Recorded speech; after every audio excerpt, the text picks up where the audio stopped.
Viewer discretion is advised. Ladies and gentlemen, thank you for joining us again. We are Side Picks, here to cover all sports, all day, every day of the week. All right, so sorry we're missing two guys this week. We apologize, and we've been having a difference of schedules, so we're gonna get back on track. Hopefully, have everybody back next week and covering everything, and we will be back full force, giving y'all all the news and the latest updates on all sports. But we're going to start without those guys. Miss them. Definitely a viable part of this team. But we're going to roll without them. Starting out, NBA. The Thunder sweep the Grizzlies. Any surprise? Surprised. I wouldn't say. In a way, I'm surprised to see the Grizzlies get swept. They always got a lot of fight in them. But with like John Morant, he can't seem to just stay healthy for a period of time. So it was only a matter of time before they got eliminated from the playoffs, especially going up against a team like the Thunder. Didn't feel like they really had a chance Yeah. in a 7 game series. But to get swept, yeah, I am a little surprised. I feel like the Grizzlies are a better team than to just go down 4-0. You know what I'm saying?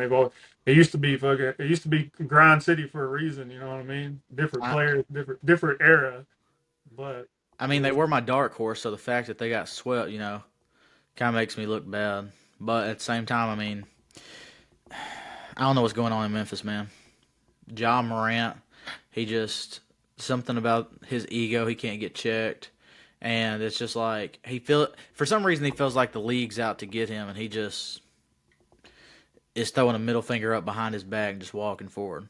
I respect the tenacity, but at the same time, you're getting swept because of it. So it's no surprise really because the Thunder have been all that all year long, and it's no I said that they were going to come out of the West, so it's no surprise whatsoever that they swept the Grizzlies. yeah. It's nothing against the Thunder. Obviously they have the best record in the West for a reason too. And being as young as they are, they're gonna have fresh legs the first and second round, so no surprise. Yeah, the Grizzlies are a young team too, though. They're a young team, so they can bounce back, but they're gonna have to have John Morant healthy. Like he's gonna have to slow it down a little bit. I know he plays a certain style, but like you got to have your star on the court, or it's gonna be hard to win against a team like the Thunder in a 7 game series. Yeah, well, we'll find that out next year. All right, moving on. LeBron James, 38 points in a loss. Now they're down 3-1 to the Timberwolves. Do they have what it takes to make a comeback? I mean, LeBron, Lakers, Doncic, they always got a chance, and they always have a chance, but like they're losing these close games to the Timberwolves because Anthony Edwards is outplaying everybody on the Lakers. Like there's nobody on. Like you look at today, what we're talking. We're talking here on Sunday. We're talking after Game 4. Right. LeBron James scored 0 points in the fourth quarter. Man, where was you at when your team needed you? Where was you at? We seen the other day in a game. It was Game 3.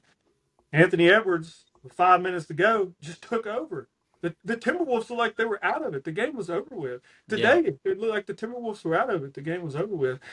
You just like Anthony Edwards is taking it to the Lakers, and like I told y'all this before when we first started talking about the NBA playoffs. Anthony Edwards is a problem in the NBA. This guy takes games over, and he's only getting better as he gets older. He reminds me of another guy that I'm not going to make that comparison because a lot of people are going to think I'm dumb, but like Michael Jordan played this way, man. His daddy. Michael Jordan played this way, bro. Oh, it's I'm very not comparing him to it Michael Jordan, but I'm saying there's some people out there that they have that winning attitude, and when it comes crunch time, they're different. Steph Curry, we've seen it out of him. yeah, You would love to see somebody from the Lakers, whether it's LeBron or Doncic, take over and win those games, and they're not. Anthony Edwards is stealing these games from the Lakers, and it's going to knock them out of the playoffs if they don't get it together. yeah, and not just that, like there's no way that LeBron should only be taking two shots with the last 5 minutes with 5 minutes to go in this game today. There was no excuse for him or Luca to not take over this game and us be sitting at a tied series rather than a 3-1 leaning towards Minnesota. It should be Uh, 3-1 Lakers. That's what I Let's be agree. real. I agree without question. But we're just not seeing that that drive out of either one of them right now. I mean, Luca went out, LeBron, took over that other game, but like I said, 38 points and they lost. At what point are we going to start realizing that the Lakers are not as cracked up as everybody thought they were? AKA Shannon Sharp. Hollering at you, my man. But Anthony Edwards, same. He looks like he's at halftime went and snorted crack, and he decided, hey, I'm a I'm a pull threes on you. I'm a drive on you. I'm a dunk on you. No question. They And want it. They want it more. No doubt, they want it more. That shows at all levels, especially this level. And Anthony Edwards wants it more. Anthony Edwards looks like he may be in prime position to take over best player in the NBA. Just being real. It's gonna be hard taking that away from the Joker, but I Tank. I do agree within the next 2 to 3 years, uh, there's going to be an argument. There's going to be an argument for him and SGA fighting for that top spot. But the way that Anthony Edwards plays, Yeah. like SGA has kind of like a relaxed play to him. Um, Anthony Edwards plays like he's pissed off the whole game. Competitor. He's the ultimate competitor. Anthony Edwards is the ultimate competitor. Yeah, And what makes you the best player in any sport, anything you do, is you win. That's why LeBron was always considered the best. Like, yeah, LeBron was putting up numbers, he was putting up stats, he was the highlight reel before he really started aging. He was doing unthinkable things, driving to the basket, alley oops, getting way up. I actually seen LeBron go in for a uh, and he didn't get up like the old LeBron. You know what I'm saying? right. And he ended up getting the foul though, so it didn't matter. But like the ultimate competitor that wins games is what makes you the better player. Like when you went back to the older days, and I know I keep making this comparison, but Michael Jordan, when you watch Michael Jordan, you could tell he was probably the best player on the court. Might have been the best player in the game, but he left it. He was in it like there was no conversation because he went out and he won championships. You couldn't say so and so was better because he was winning championships. You know what I mean? And then Yeah, now well, we talk about him being the greatest of all time because he won those championships. yeah, I agree. But you also have to remember that LeBron James is also 40. So, and if you Yeah, compare him at 40 to the way Michael Jordan played at 40, it's night and day. LeBron's way better. yeah. Well, Without LeBron much. takes a So, lot better. He takes a lot better care of his body than people did back then. well, yeah, I mean, there's a lot more technology now, obviously. But I'm saying to the fact that, like, regardless, LeBron James is still a top 20 player in the MLB, NBA right now, and at 40 years old, and Michael Jordan was not. So, Yeah, but I mean, there's also at what point do you just not want it as much as you used to? When you've proven everything, do you really care about proving anything else to people? Like at some point you realize like I've accomplished it all. And now it's just like, I just want to and like you can't say Michael Jordan didn't go out on his shield. Like these great players, Michael Jordan went out on his shield. Like I can't remember his performance exactly, but he showed up in his last game. Kobe Bryant went out on his shield. Probably no one went out more on their shield than Kobe Bryant. I yeah, mean, when he scored 61 points in his final game ever. yeah, 60 or 61. I mean, it's That just it, it's nuts, man. that is going to be hard though too. This quick point, and we'll move on. It is going to be hard for LeBron to do that though, because at the end of the year, whatever year he finally decides to hang it up, like It's gonna be old.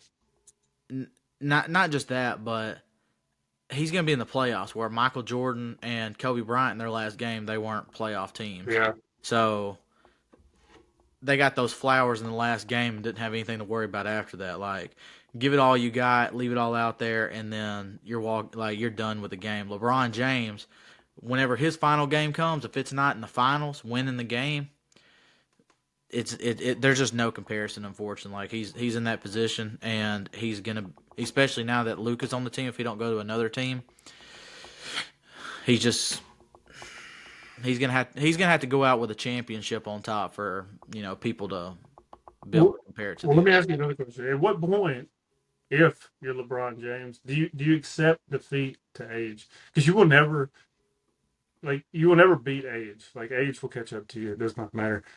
And we've seen LeBron go 10 straight finals appearances, right? And then we're starting to see that fade. Is that because LeBron's getting older, or is that because the teams he's playing for are not as good as they was when he was going 10 straight? There's argument both ways, unfortunately. Hard to know. I mean, it's like the ultimate thing to go back to the question, the 3-1, do the Lakers have a chance to come back? LeBron has got to step up. And I seen it in him in game 3 when he scored those are 38 points. LeBron just dude, he grabbed the ball. He was like, just give me the ball, and he was just pulling it up, man. You'd love to see that. We've seen that I don't know if you've seen the Carl Anthony Towns today. Yeah. Took over, dude. He said, give me that ball. He pulled it from 30 foot. This man has no business shooting from 30 foot. But when you're locked in and you want it that bad, take it, man. And that's what I want to see from LeBron. I want to see that from LeBron or Doncic. I don't care which one does it. But if you want to win a championship, you got to take the game. You can't let Anthony Edwards keep taking every game from you, man. He's literally taken the last two from the Lakers, and one more, and he knocks you out of the playoffs, man. And he's moving on to the next round. Yeah. You just got to want it more. And right now, Anthony Edwards wants it more than the Lakers. 100%. No doubt about that. Let's move on. Boston, Cleveland. Which powerhouse will represent the East? Because it's gonna be one of the two for sure. I mean, I like Cleveland. I feel like they got a lot of depth. They got a lot of youth. Like they obviously have the best record, but like Celtics, man, they're too good. They're experienced in the playoffs, and that this is where it gets hard to beat these teams. Like you can beat the best team all year long. You can win 70 games or whatever. And then when you get to the playoffs, you go up against an experienced team that's been there and done that. It's gonna be really hard to beat them. So I mean, I think the Celtics, but I'm not ruling out the Knicks. I ain't ruling out the Knicks, man. Ain't no way I can rule out the Knicks, man. Yeah, they've looked good against the Pistons. I will say Celtics too. Uh, not to be biased towards my team or anything, but I mean, we seen it the other day. Jason Tatum went out of the game. Jaylen Brown stepped up and took over the game, and it's just like that's kind of what we expected out of the Lakers. Like if LeBron's struggling, Lucas take over. If Lucas struggling, LeBron take over. And we're not seeing that, but we do see that out of Boston. And the Well, that's why you experience, paid. That's why you paid Jalen Brown. You paid correct? him to Yeah, be the Robin, yeah. and he's doing his job. And I mean, as long as they stay healthy, I feel like it's inevitable that they don't go back to back. Um, they just look too good, man. They look really good. All props to Cleveland. All props to the Knicks. First off, whoever comes out of the East, I feel like is gonna win easy. Well, Um, the West is about to beat each other up, man. yeah, yeah. I mean, it's gonna be a bloodbath over there, and then whoever comes out of the East, like I feel like they're gonna have fresh legs because they're everybody in the West is taking absolute beatings from Denver and Clippers, them having a good series. Freaking the Warriors and the Rockets, they're having a good series. I mean, And then whoever goes up against the Thunder, like these young guys, they don't know what it's like to get in a war with the best team in the NBA in a 7 game series. They ain't experienced that yet. They don't know. right? Yeah, playing a team that has the experience, like any of the team, like whoever they face between Denver and the Clippers. Yeah, Oh, buddy, oh, they're that's gonna be a war yeah. because those two teams are going at it, man. Those teams are going at it. That was a controversial, whatever you want to call that, air ball putback. But Oh, I, 100%. I, I 100% disagree. I watch that thing over and over. I'm like, bro, he's still touching the ball. Like, explain to me, like, if the ball's going in, does that mean like it doesn't matter if you're touching it anymore? I'm It, confused on that. I'm but completely. it's all about the way it was called, and the way That was very controversial, man. has to be inconclusive, unfortunately, and that just didn't go the way that didn't go the Clippers' way, The unfortunately. things always go the Joker's way. It feels. Yeah, I know. Dude, Air ball a three, and your teammate dunk it for you. dude takes 24 seconds to put up the worst shot ever, and dude is ready, And it, yeah, ready for the putback. Mm. That was crazy. That's a terrible way to go out for the Clippers as well, though. But I Yeah. mean, they still have a chance of just losing that game. But It, it's it gonna be was the playoffs. I'm gonna tell you right now, like just speaking on NBA in general, this is like the most physical I've seen the playoffs. It feels like in a while, man. Like what the Rockets are doing to Steph Curry. hmm. They're grabbing this guy's shorts, bro.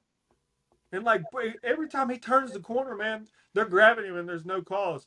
Like I'm not complaining. I like it.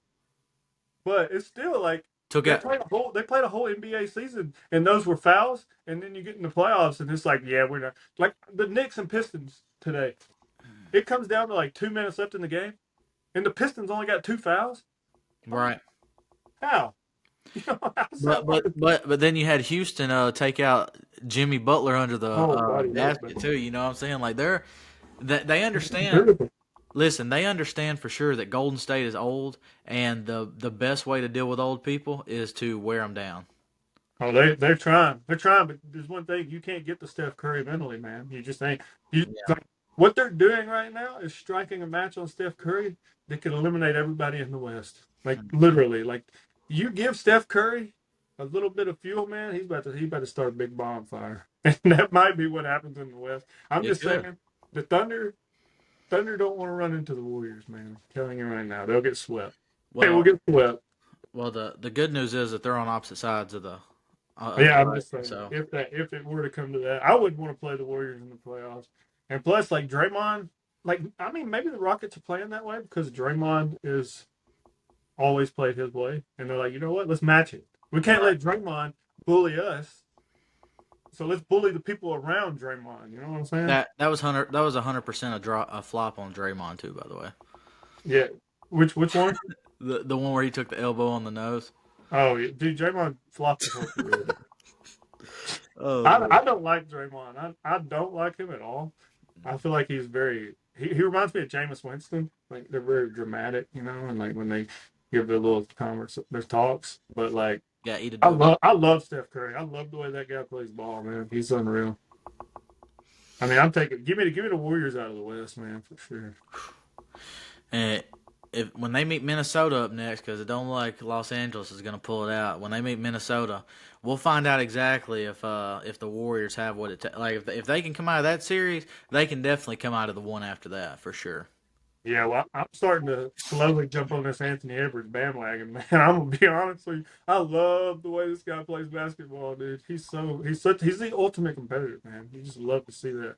I want to see LeBron succeed, but like I said, like at the end, you got to take it. If you don't take it, man, you're going up against a guy like Anthony Edwards, who's slowly creeping into that conversation. And he may be the best player in basketball right now. Yeah, You can't. You got to take it, man. You can't let him steal away from you.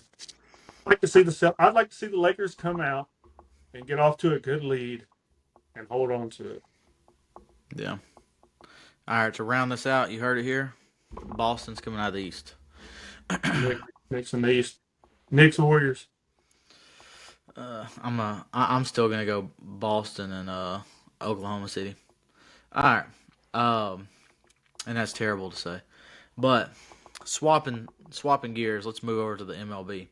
The Juan Soto effect for the Mets. Is this Juan Soto, or is this just the Mets actually having a team put together the right way? I mean, I think it's like the Mets have a good team. I feel like they really worked on their pitching staff. You know, bringing in like Clay Holmes. The Mets have a good one. Like Lindor, he's always been a really good player.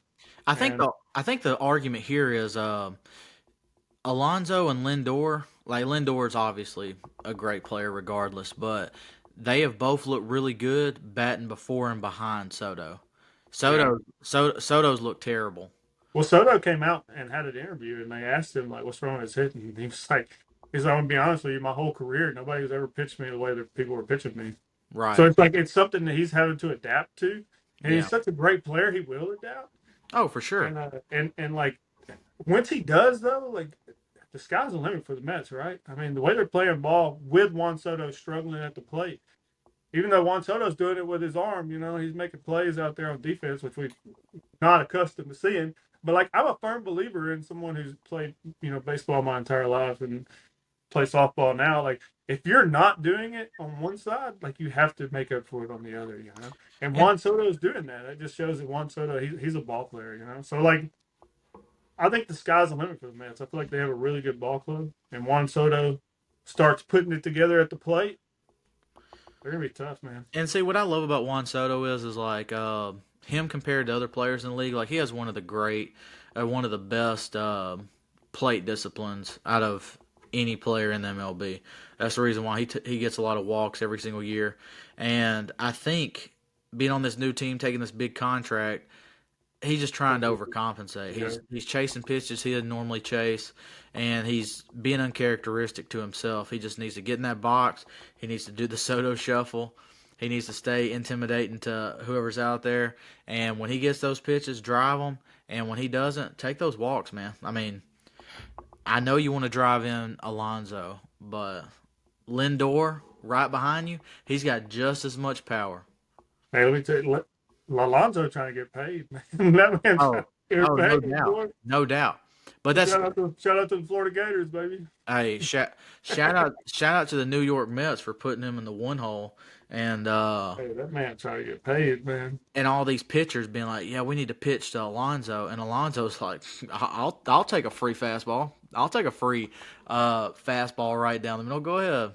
So let me ask you this question. So obviously right now Pete Alonso's he's on uh, path to have a better season than Juan Soto offensively. How much is he worth if you want to re-sign him?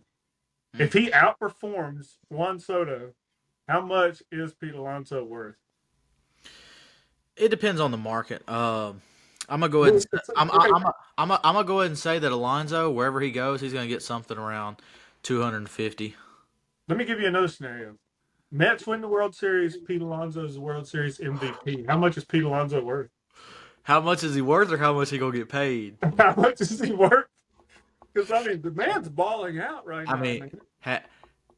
if that man leads you to the World Series, wins the World Series MVP, and let's just hope New York doesn't take a page out of the Cardinals playbook and and Oh God, do what we did to Albert Pujols. yeah, no. Because I mean, given that ended up working out well for us because he went to Los Angeles and struggled heavily, but There was health issues there. That was a little different. yeah, but Alonso, if he stays on this track and he's a 300 hitter and he hits 40 bombs like he always does, and does it out of the one hole, man, and wins World Series MVP,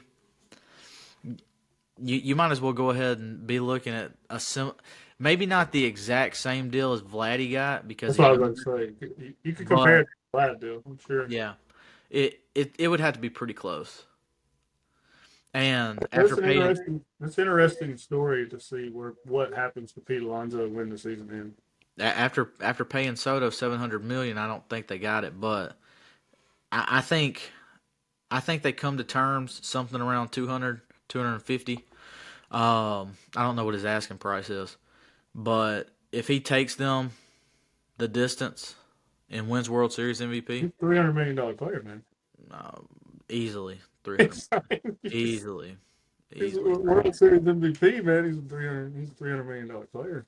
The way at his point, what he's been able to do so far, if that continues. Hence why the Nationals are complaining about paying their MVP in Strasburg, but my man hasn't pitched since. He ain't pitched since. Hey, he got his, and he said, "I'm out." He sure did. They super salty about that. You can also shout out to Juan Soto for that one too. For sure. There's your Juan Soto.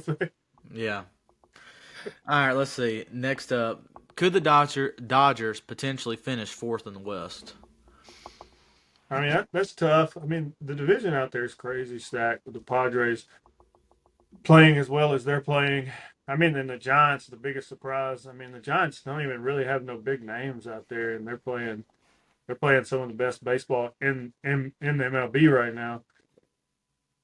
Hey, I'm I gonna go ahead mean, and say Jung Ho Lee. Hey, he's playing like I expect him to play last year. This year. yeah, John Lee. I mean, yeah, like they're like people are playing that you wouldn't have expected to perform. Like, yeah, Stripsky's even playing really well out there. Right. He hasn't had a good year in like 3 years, And But you also got the Diamondbacks, man. Like I would not count the Diamondbacks out. Corbin Carroll looks like he's about to just take this MVP trophy and just walk over to his house easily. And And he's playing some insane baseball out there. He also shout out to Suarez for his 4 home run game. no kidding. It's a tough division, man. Maybe the Rockies pull it out. I don't I doubt it. know. 4-23. But here, my argument is, I mean, like the Giants are playing really good baseball. The Padres are going to continuously play good baseball. Yeah. The Dodgers are flirting back and forth in between second and third. When Corbin Burns finally figures it out there in Arizona and gets that pitching staff going, like the Diamondbacks can put up runs against any team in the majors, man. And Not to mention Catel's hurt right now. He's right, not even right, playing. that they're 2 games back and don't even have Their best arguably their player. best player. No, So he's their best player. I mean, Corbin Carroll's playing the best, but Cattell yeah, is the best player on that team. yeah, for sure. Um, I just I think depending on what the Dodgers rotation does from now to the end of the year, we could potentially see the Dodgers finish fourth in the Yeah, West. I mean, they're That struggling, but and that's unfathomable. Um, looking at how like how it was going into the season. I mean, they started off absolutely crushed the Cubs. Tommy Edman looks really good. They brought in Conforto. They brought in Blake Snell. Like, I mean, all of these pieces. well, Glass now today. They've got how many superstars on that roster? Like, it is absolutely insane from top to bottom. Brought in Tanner Scott closing. I mean, and Well, they got back Evan Phillips. Like everything from top to bottom on this roster screams we're gonna win a World Series. And the fact that if their rotation can't stay healthy, we're having the conversation that they could potentially finish fourth is absolutely mind blowing compared to a month ago.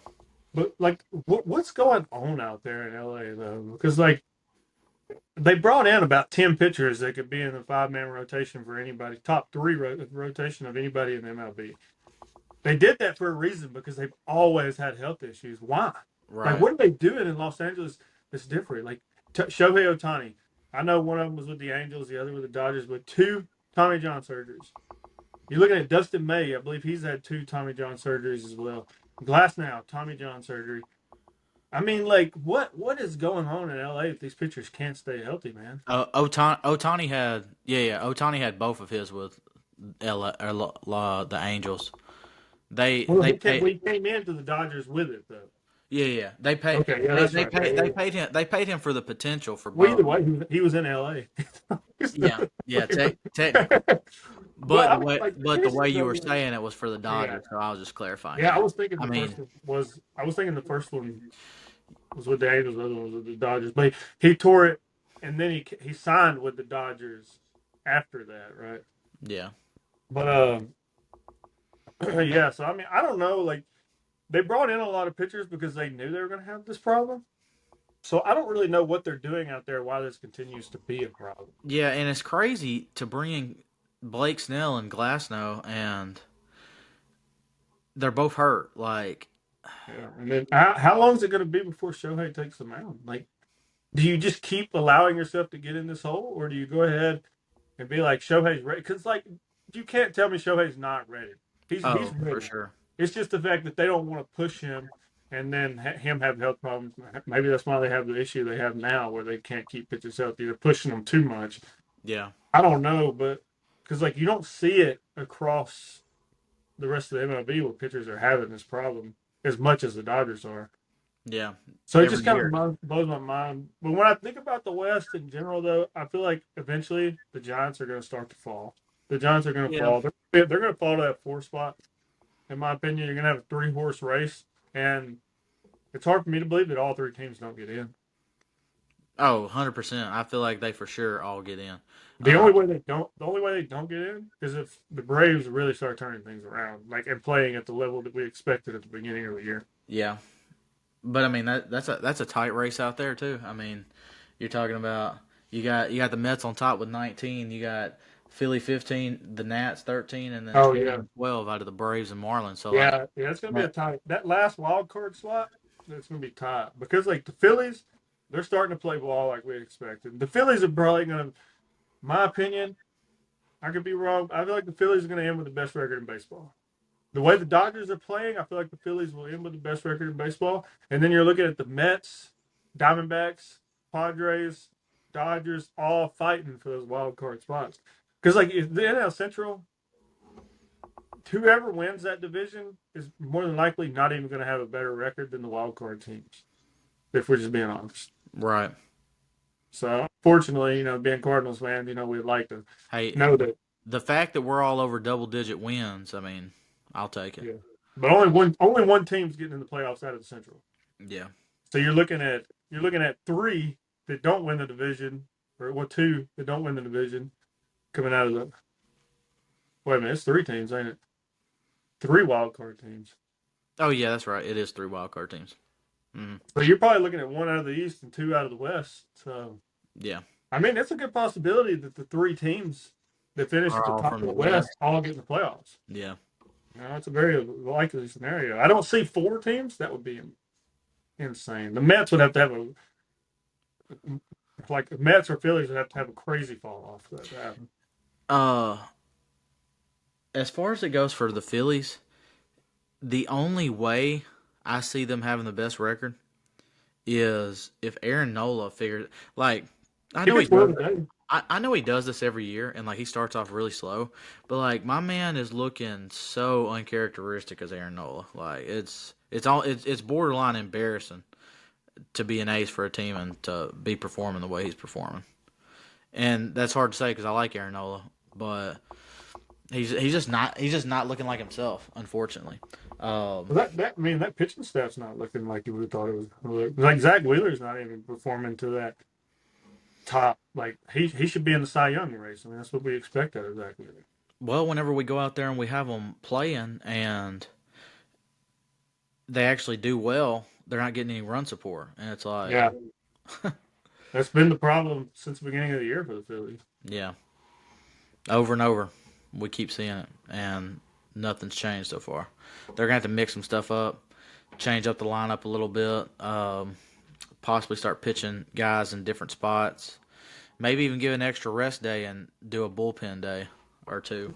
But I mean, in general, like seeing what's happening out in the West and thinking about when Ronald Acuna comes back for the Braves, dude, we could be looking at one of the craziest National League wild card races like in a while.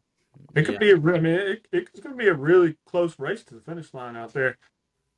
Because like even though I feel like the Giants will fall off, like the Padres and Diamondbacks and Dodgers, they're not going nowhere. right. And the Braves, when they get Acuna back, like the Mets, Phillies, and Braves, they're not going anywhere.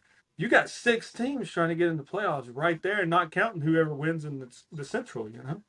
And that's like I told Hunter a couple podcasts ago. When Ronald Acuna comes back and he's in that lineup and he's They're different. playing and he's playing Ronald Acuna baseball, the Braves all rally behind that and they Yeah, all they're play different. phenomenal, man. And Ozzy, Austin Riley's picking it up right now. I yeah, mean, Ozzy Albies when he's got Acuna in the lineup, my man, yeah. he's an animal, a freaking animal. And then you got Schwellenbach out there, like pitching Right. the way he's pitching right now. Like, I mean, the Braves. I mean, I know they got off to a very slow start, and everybody's like, "Oh, count the Braves out." You can never count the Braves out. That Oh that team's no. too good, man. They've built what they was hoping to be a dynasty. Unfortunately, it hasn't. Like losing Freddie Freeman really hurt that team as far as like going that dynasty route. But like they brought in a lot of young players that are really good, and like it's gonna be a tight race in the wild card. I'm kind of excited to get towards the end of that year and see how it plays out. You're gonna have the wild card. You're gonna have NFL and college football at the same time. It's gonna be a good time. Yeah, it's gonna be fun to watch. All right, last topic for the MLB. Who's your most impressive team so far? Most impressive. I mean, I think we kind of touched on it with the Giants. But I mean, outside of the Giants, I feel like I'm more impressed with the Padres. Like I know we kind of expected them to be good, but like I'm more impressed as far as like the Padres. I'm impressed with the way Tatis is playing baseball. I feel like we haven't seen this Tatis in so long, Yeah, and like like four seeing him years. play like the way he is, like it's great for baseball. You know what I mean? And I mean, yeah, most impressive. Let's go over the American League here. I mean, yeah, My team that's impressed me the most out of both sides, it's got to be the Detroit Tigers, man. Their rotation, I love that team. Casey Mize is looking good. Spencer Torkelson's finally looking like the guy he was supposed to out of college. Like that Glaber can leave Glaber out. Glaber. I mean, Zach McKinstry. Like I love that. I love that Tigers team, bro. I about to I say love he's that got. team. I think he might be leading the entire MLB in hits, if not Kyle Tucker is. But I mean, just they are like they're jumping all over every team's pitcher. They're going out there. Their pitchers are playing lights out. Like they are playing very very well, and it would not surprise me if at the end of the year they're the ones sitting on top of the division. Very underrated bullpen too. That With that Tyler Holton, I mean, they got some dollars in that bullpen too. That's a good I, team. I was thinking this was the Guardians and Royals race. This might be the Detroit Tigers looking over their shoulder, looking at both of them to catch up. And honestly, like I mean, when we start getting to this trade block area, Tigers might be looking for a superstar. You know what I mean? Like they don't have a superstar out there. There's not that guy that's like, yeah, he's our guy. You know what I'm saying? Like Right. they got a bunch of guys together that are just playing good baseball. You love to see that out of a young team like the Tigers. Because like last year, man, the Tigers came out of nowhere, bro. They wasn't Right. even supposed to have a chance in the playoffs, and then like they had that run down the stretch right there, and like now to see them come out like from that season and continue with their success, like I like that team a lot. That's a really good team. I would say that you could be right about them looking for a superstar, but at the same time, man, like the stuff that they have in their minor leagues right now, I don't know if they're willing to part with them. Like they got some absolute studs like Max Clark and them that are on the rise, and I feel like if they trade for somebody, it would be an older superstar that would bring in some good wisdom and experience as far as that stuff goes.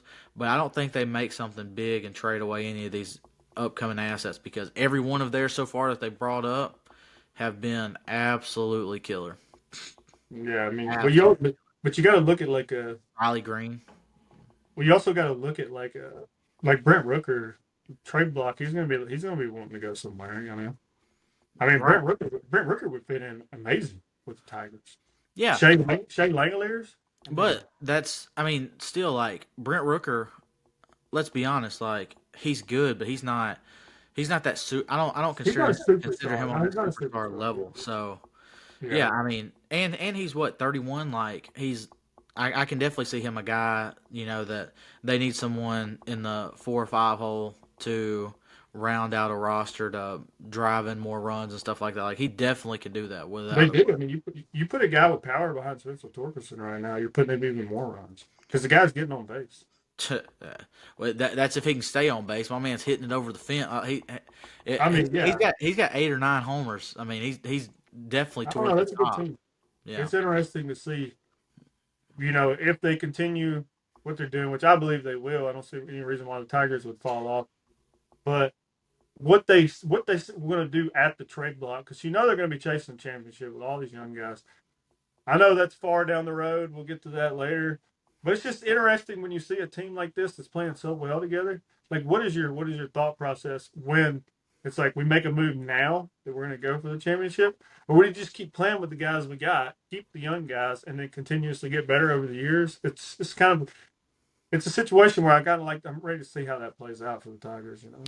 The only problem with doing it that way, the organic way, is that if you have guys like Spencer Torkelson that really take off and keep on, you're gonna have to pay him. You're gonna have to pay Casey Mize. You're gonna have to pay Scooble. Like you're you're gonna run into a problem where you got too many big names that are and too many mouths to feed as far as the money is concerned. And the Detroit Tigers aren't the kind of franchise that's known for No, throwing out big contracts. no. So you bring in a superstar for a rental. You go Right. for it now. Yeah. That's gonna be their best shot. I and I not Hate to throw out this name, but if the Cardinals ain't doing well, Nolan Arenado is going. He wants a World Series, buddy. he's looking really good. He's looking He really. wants the World Series. I mean, hell, I thought we were down and out the other day, and no one Arenado said, "No, just throw me that inside fastball. I'll go yard and send you Yeah. home." That Um. was a good dude. Watching his reaction because he's been looking good, but he's not been hitting the ball to the fence like we had seen when he was in Colorado in his Right. first year with the Cardinals. When he hit that ball, you see his face. He was like, "Oh, that ball gone." You know, Yeah. He seeing he him he. excited coming around third base though, that was a great feeling. I like that. He's getting back into the swing, and he had lost it, especially towards the end of the year last year. He was not looking like himself the majority of the year, but definitely at the end of the year, whenever the Cardinals were going on that run, he felt like he was. It was almost like he was holding the team back the way he was playing, like him Him and and Gold, Goldie, yeah, and both.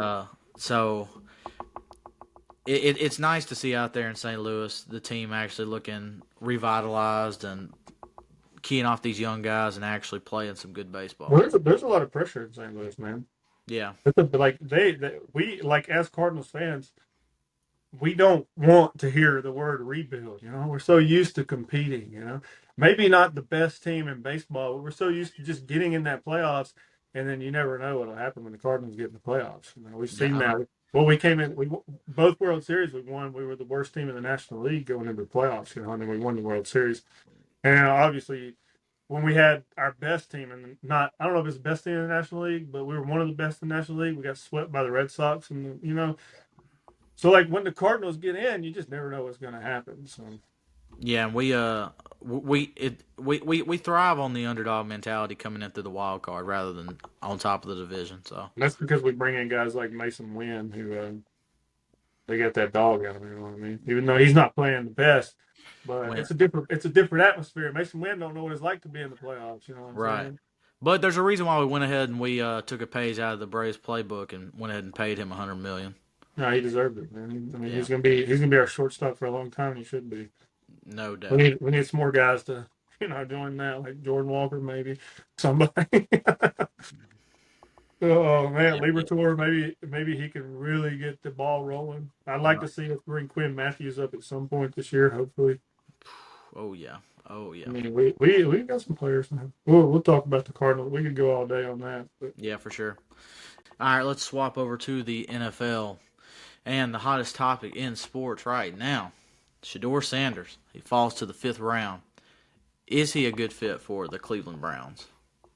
he's a good fit for 32 teams in the NFL. I mean, I don't know, you pick your choice. I mean, he's the best. He's the best quarterback in the draft, man. Why is he coming out in the fifth round? Is beyond me. I mean, I would have taken him over Cam Ward. Uh, was he the best player in the draft? Probably not the best player because, like, I think he's a good fit. Well, I'll answer your question real quick. I think he's a good fit for the Browns. I think they got to bring in some weapons. Like they have Jerry Judy, but after him, like and Njoku, but like after them two, what is he going to dump the ball off to Judkins and he's going to take it to the house? I mean, Judkins is a great fit there. He kind of gives that mentality. He kind of takes up, what Nick Chubb did there. That's kind of like the way Judkins likes to run the ball. So This is a very stacked quarterback room or very crowded quarterback room. Not stacked. Stack's the wrong word yeah. Well, because you Joe got like Flacco's the starting quarterback. you got Flacco. They brought in Gabriel what in the second round. Third You round, got, but you got Kenny Pickett. You've got who else is out there? well, I don't think I'm gonna be honest with you. I don't think Kenny Pickett makes it through the preschool. You can't cut Gabriel and you can't cut Shadur. You just wasted a lot of money. Well, you for sure can't cut Gabriel because you paid him a lot more money than you did Shador. Yeah, I mean exactly. Yeah, Yeah, I don't and, know, and, man. and they could cut Kenny Pickett and not owe him anything. Right. There's definitely I do like. I would have rather seen Shador go somewhere else, like Pittsburgh or the Saints, like I was saying in one of our other podcasts. But man, Hell, even the Giants, man. yeah, even the Giants. Oh, oh, I can't wait to talk about that. He's good, man. There's obviously questions with I mean his ego, like he definitely needs to be checked.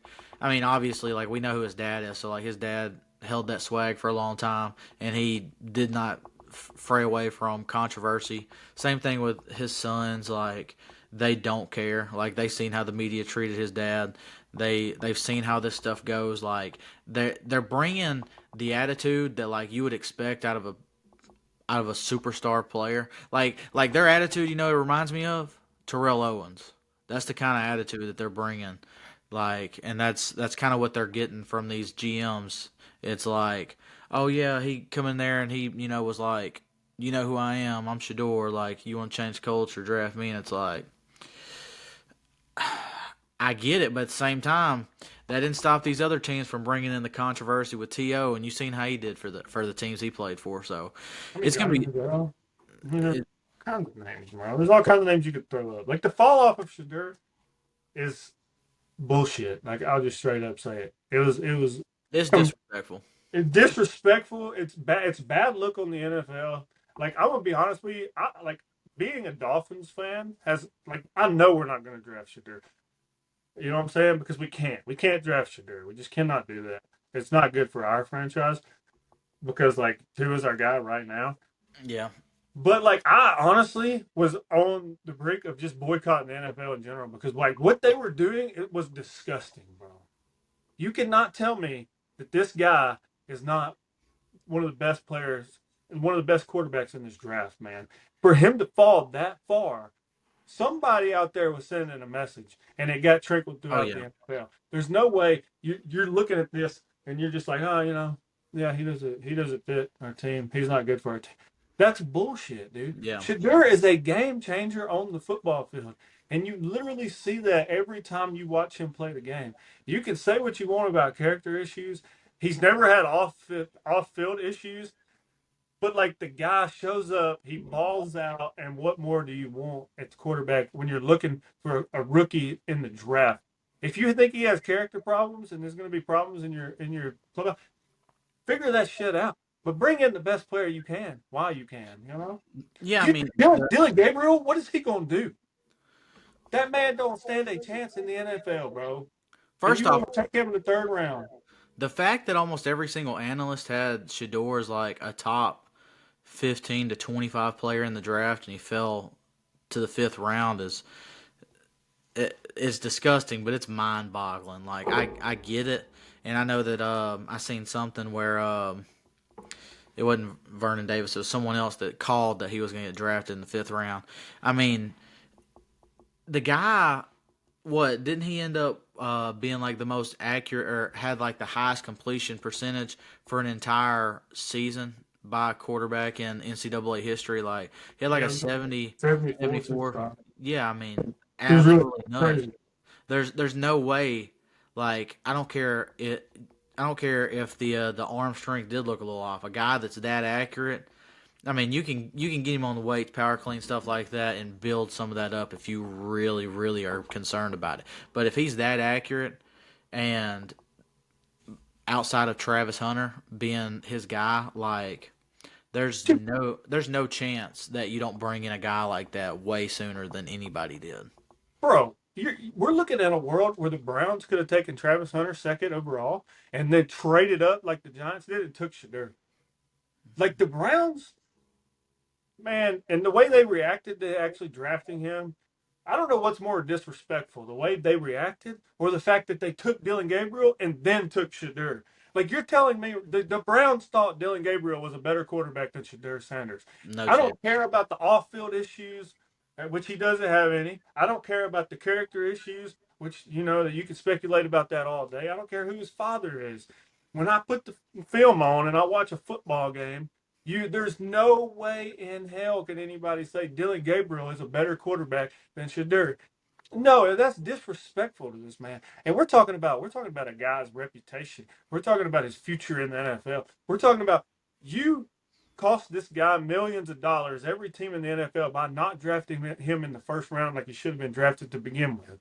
And the Giants, when you traded up, the Giants had a chance to make this the greatest draft of all time, in my opinion. Right.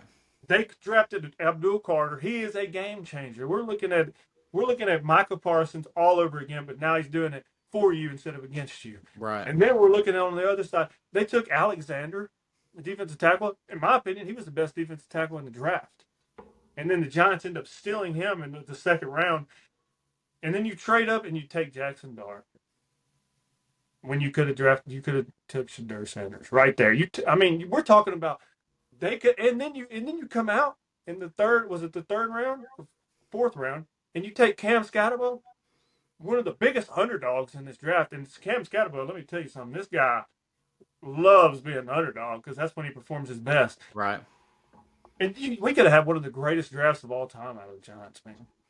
Abdul Carter is a complete game changer. What he does on the field is he's a complete dog.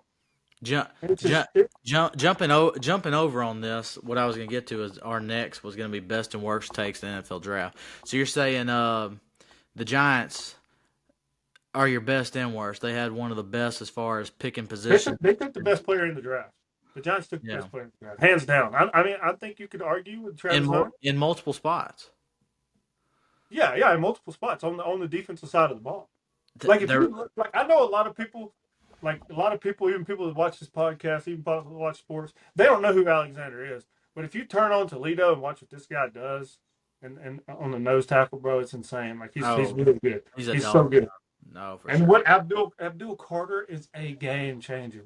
How many times you could argue, you could make this argument that a pass rusher is equally as important as a quarterback. You Yeah, could that's why make they that get paid so argument. much. Yeah. Like you could literally make that argument. Like I know people's gonna be like, "Oh, that's stupid. You got to have a franchise quarterback." But if you look at like how much these pass rushers have changed the games over the years, like look at Myles Garrett. Without Myles Garrett, how shitty are the Browns over these years? How bad are they? Super They were a bad. playoff team simply because of Myles Garrett. Oh, And 100%. but Myles Garrett got the Browns in the playoffs multiple times just because he was that good. Abdul Carter is that guy, bro. I'm telling you, he is that guy. He is literally he was the best player in the draft in my opinion. Abdul Carter was the best player in the And draft. I'm really disappointed too because to your point, like the Giants definitely could have taken Shador Sanders. I don't understand why you trade up and draft Jackson Dart. The arm talent for him, don't get me wrong, it is special. Like he has really good arm talent. He's strong, like strong arm. But man, he is so inaccurate. Like just stretching the ball down the field, like I just don't. There's so many quarterbacks in the draft that are better than Jackson Dart. Heck, I feel like me being where I'm at right now, some of the throws that Jackson Dart underthrew, I feel like I could make those in my sleep.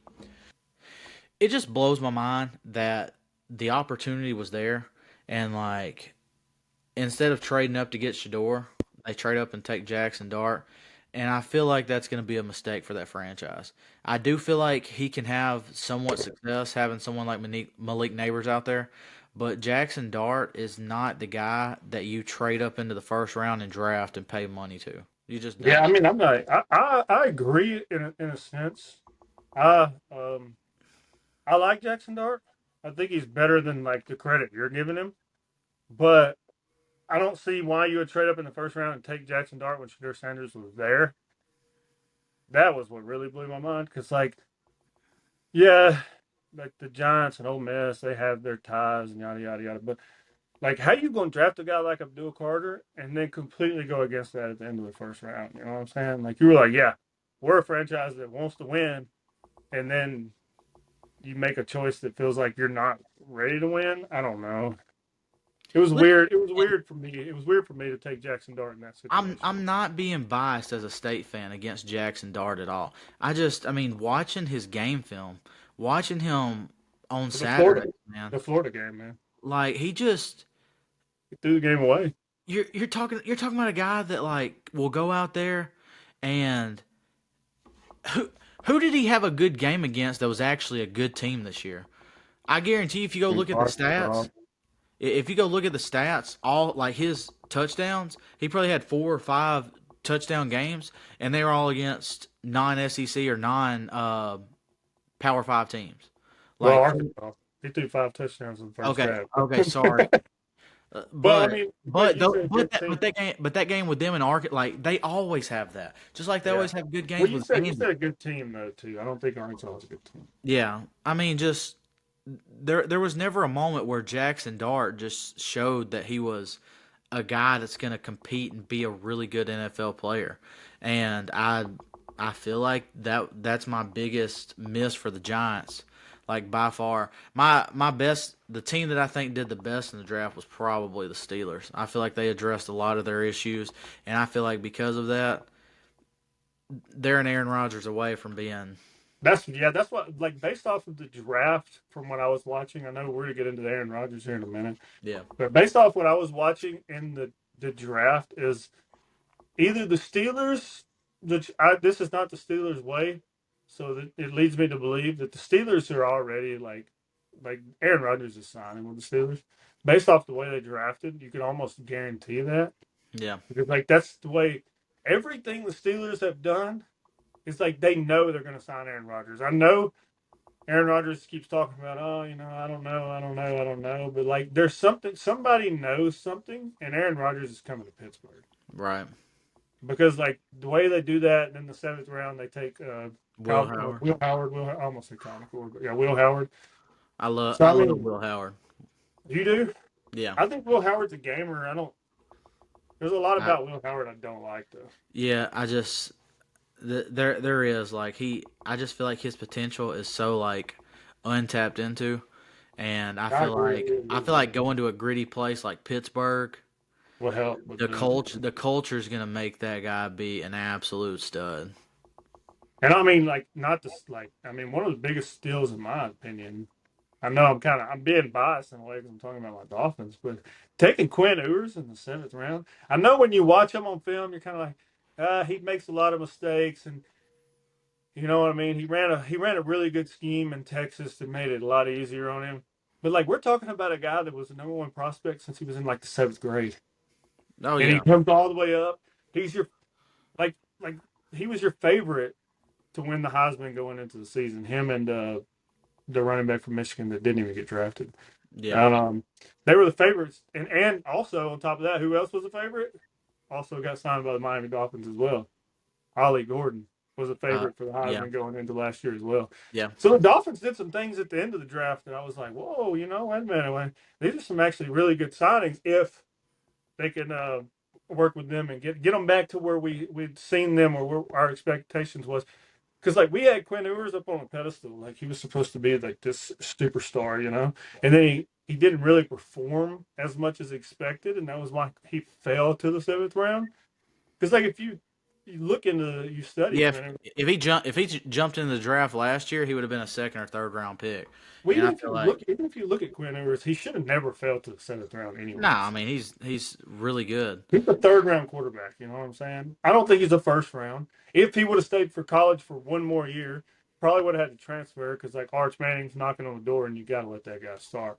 But even if he transfers and goes somewhere else, he's probably going to be like I know there's some good quarterbacks coming out next year. Arch Manning possibly being one of them. But like Federer is probably a first round talent with one more year of experience. So what does that tell you when he comes into Miami and he learns this McDaniel offense that is like you could make the argument that Mike McDaniel is the best offensive guy in the NFL. Here's my problem. I don't think yours fits the scheme that Miami has. Miami's with He ran the same scheme in Texas. What do you mean? but they're not. It's way more fast paced than Texas He did a Play, lot more. Yeah, I mean, I 100%. and But then and nobody runs an offense like the Dolphins. I mean, it's and kind I of argument yeah that. for sure. And I don't think Quinn fits in that very well. Now, if uh, if they I kind think if he ever gets the opportunity, like if Tua takes another concussion and retires, and he we ends have up two really becoming good quarterbacks back there, Zach yeah. Wilson and Quinn Ewers. Zach Wilson, really good quarterback guy. I mean, I'm not saying really good. I'm saying like really good backups. We have two really good backup quarterbacks. Yeah, yeah. I'd say you just. Let me reword that. Yeah, thank But you. like I'm gonna Jesus tell you Christ, why I think Quinn he Ewers is a stays. really good fit. I'll tell you why I think he's a really good fit in Miami. Miami plays really fast. The offense plays fast. We do a lot of motion. He can hear Mike McDaniel up until 15 seconds. You send a guy in motion, Mike McDaniel can tell him who's about to be open and where to throw the ball. Oh yeah, He does it to Tua. He does it to Tua. You know what I'm saying? Like obviously Tua has really he's adapted to this offense and he's really learned it himself. He doesn't need Mike McDaniel to tell him where to throw the ball. But like he did it with like Tyler Huntley and all those guys that came in. We tried to get the play off faster so that we could get this in, even though like our offense is so complicated. We got more false starts than anybody in the NFL. So I think that's going to be a more delay of games, and we've seen that with our backups. It's been a huge problem when two is not in the game. Right. But like, if Quinn Ewers can, if he like, he needs to be driven by this. You seen his face, bro. He was upset to be drafted in the 7th round. He Oh was yeah. so disappointed that he fell that far, and so many quarterbacks were taken ahead of him. I think I think he was the 13th quarterback in the draft. To go from being this number one guy your entire life to being the 13th, dude, this should light a fire under his ass. That Quinn Ewers may come out of the 7th round and be one of the best quarterbacks we've ever seen. He definitely has that upside potential. Oh, 100%. I agree. Like he has a cannon for an arm. He can Yeah. make every throw. He can make it at all these awkward angles. And like I mean, the sky's the limit for him. I know two is the guy, but we're also looking at two, like you said, being one concussion away. I think it was a great fit. Ollie Gordon also, I know I'm just talking about the Dolphins here, but like they got some guys that were supposed to be really good in college last year that didn't meet the expectations, and now they're at Miami. So we'll see how it works out. Uh, to wrap this up, give me Ewers over Dart I mean, yeah, I agree, dude. Ewers is a better quarterback every than Dart. every every time. You know And who Dart is? You know who Dart is to me? the National Gatorade Player of the Year. No, Dart is a guy we've already seen in New York before. Mm. It's literally the same guy. Daniel Jones. They just drafted another Daniel Jones. I agree. I mean, think about it. Like, look into it. Like, I mean, I know you don't have to because you've obviously watched enough football, but Yeah, like, think about it. It's the same. This he plays the same way. yeah, I agree. I agree for sure. So I mean, it's just Um, crazy. last topic of the night: Aaron Rodgers. I know we touched on it a little bit just then. Will he finally commit to Pittsburgh, or is he going to call it quits? I mean, I know he like I watched a lot of him on the Pat McAfee show. Shout out to Pat McAfee, that dude's a dog. But I watched a lot of his episodes on there because he's big with the Pat McAfee show. And I know he keeps talking about family, but like a lot of things is like Aaron Rodgers wants to play football. I can 100% guarantee you that. Aaron Rodgers wants to. He's dealing with like family issues. Yeah, But I think the number one thing is Aaron Rodgers just wants to show up and play football. He's been doing this shit for so long. He wants to sit out by the water, enjoy his time, do whatever he wants to do, go to Africa, whatever he wants to do. That's what he wants to do right now.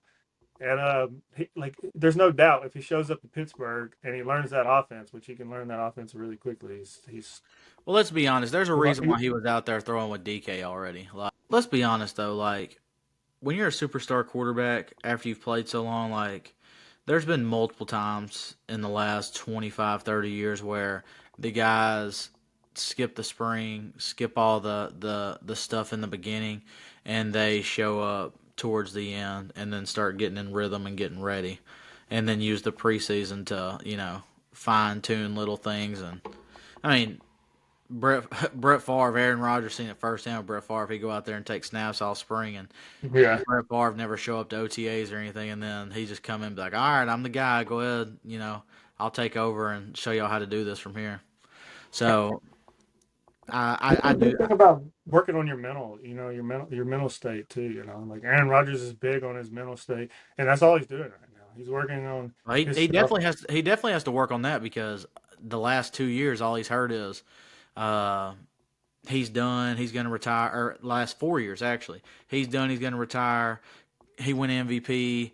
Oh, he sucks. He'll win another MVP. And then Yeah. young receiving core can't stay healthy. Offensive line can't stay healthy. That gets blamed on him. He takes the time off. Packers tell him that they're going with Jordan Love. He goes to the Jets, gets hurt, back with the Jets. And let's be honest, he did not have a very great season with the Jets this season. I mean, he definitely had some Yeah, uncharacteristic. worst season ever. He definitely had some uncharacteristic throws for Aaron Rodgers, but there were times when he made the throw in critical moments and people drop it. And all of that fell on him, and he took it with grace. He didn't pop out on the media and blame these players that were dropping the who was that freaking But at some point, do you say like like watching the Jets? Like obviously, like I'm not. You're a Packers fan, so you've watched Aaron Rodgers. I love Aaron Rodgers. I'm not a Packers fan, but like I'm being a Dolphins fan. Like obviously, I don't want to see the Jets win, but I was still rooting for Aaron Rodgers. But like at some point, like I noticed like a lot of times on like third down, and the Jets also found themselves with a lot of penalties getting third and longs and stuff. Like people just wasn't open. Like what do you want Aaron Rodgers to do if nobody's open? He's Right. making throws in double coverage because he has no choice. Like the one guy that was always like, if you look back at the little spurts he had at the beginning of the year, that was when he kind of showed little lives of Aaron Rodgers is back. He was throwing the ball to Allen Lazard. Where was he throwing the ball to Allen Lazard? He was throwing it to his back hip. He wasn't throwing it out front of Allen Lazard. The Right. defender's in front of him. The defender's guarding him. He's throwing back shoulder to Allen Lazard because they've been doing this for years now. And so like a lot of the throws he was making, his receivers wasn't even open. Oh, I You know, agree. and that's no discredit to Garrett Wilson. He's one of the best receivers in the NFL. Like he would have loved to see those two get in sync, but it just never really happened. There was a Yeah, few games where Garrett Wilson really showed out. and they would have gotten sync if Devontae Adams would have never came. I think the thought of that was a good idea, and that putting all of those pieces on the field would have been fireworks. But doing it when they did, like They're too late. Aaron Rodgers missed a full season with Garrett Wilson, and then had some spring in a couple games, and then Adams came in. Like they never really got to build that connection, and that is probably the biggest downfall for the Jets because Adams coming there, he looked good, but he was not the same Devontae Adams. And he was taking those targets away from Garrett Wilson. And it's sad because Garrett Wilson's a really good wide receiver, and Aaron Rodgers is still a really good quarterback. I mean, you think about it. Also, Brees Hall had the worst year he's had since he got to the NFL. Right. And then, like on top of it, did it not ever feel like the Jets were always rushing everything? It was Hmm. like we're always they just fired their freaking. They had a really good head coach. They just fire him. They changed their offensive coordinator. It's like they were trying so hard. But you have to understand, like you said, like he missed a whole season with Garrett Wilson. Garrett Wilson's the best player on that offense. Him and Brees Hall.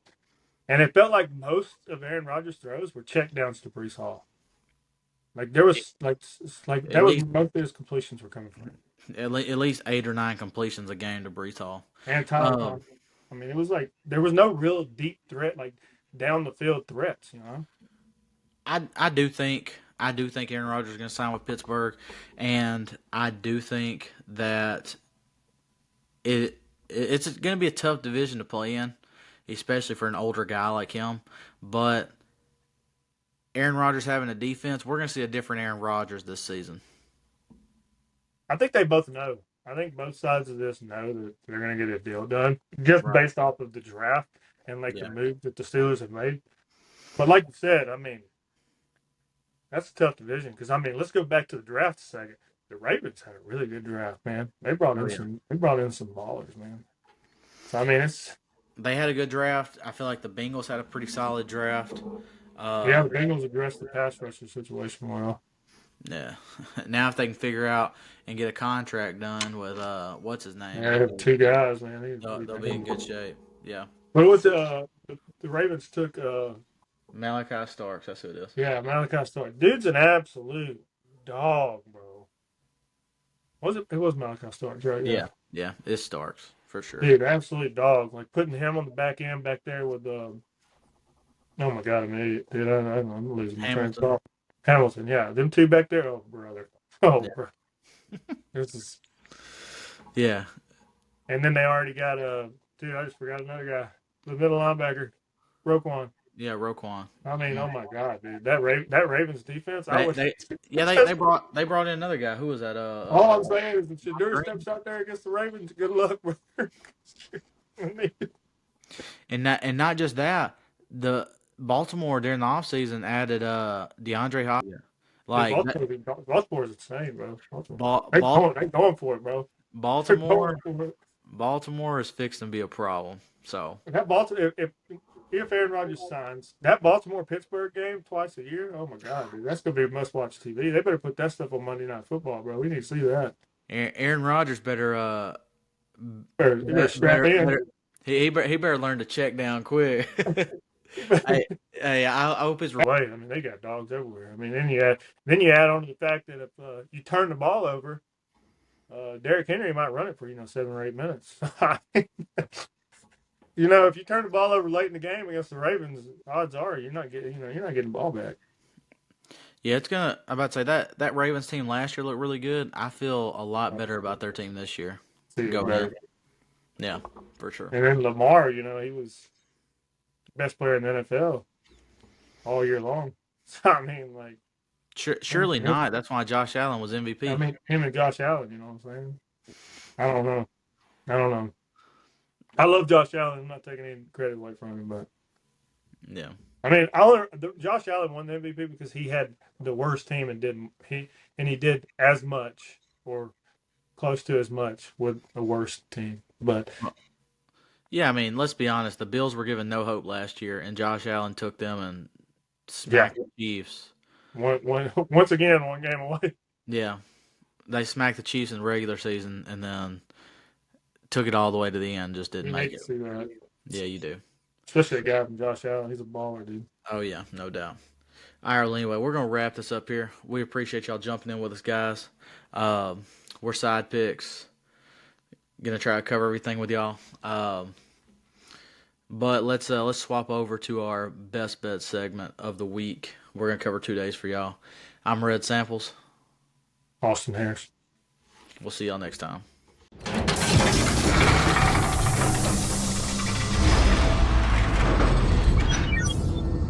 Best bets of the week. Opie, what you got? So I'm taking Wilmer Flores. He's going up against Kyle Freeland. To get 2+ bases. The newcomer, Chandler Simpson, he's a madman on the bases. I definitely take him for a stolen base. For mine, I'm going Elly De La Cruz. Over 1.5 hits, runs, RBIs. He's projected to go against Matthew Liberatore. He's batting a .333 against him. Absolutely seeing the ball well right now. That's what I got for him. Next up, I got Rafael Devers going over 1.5 total bases. He's projected to go against Kevin Gausman. We don't know how it's going to go with the doubleheader, but based off that information, he has 8 extra base hits in his last 25 at-bats versus Kevin Gausman, so I'm taking him over 1.5 total bases. That locks up this segment of Best Bets. I'm Red Samples. Austin Harris. Well, Sixers by 48.